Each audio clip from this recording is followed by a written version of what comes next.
నీతో ఉన్నవారు, పక్కనున్నవారు నీతో ఎక్కడి నుంచి మాట్లాడతారో చెప్పలేం, కానీ నీ దేవుణ్ణి గనక నువ్వు అడిగితే, అయ్యా నువ్వు ఎక్కడి నుంచి మాట్లాడుతున్నావు, నీ మాట బయలుదేరిన స్థలమేది, నీ భావన కలిగి అది భాషగా మారి స్వరమై నా దాకా చేరిన అనుభవానికి కారణమేమిటి అని అంటే, ఆయన ఏమంటాడో తెలుసా?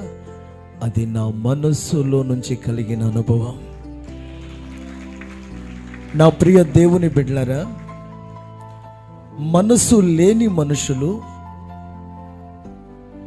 మనసు విప్పి మాట్లాడాలని కోరుకుంటాం.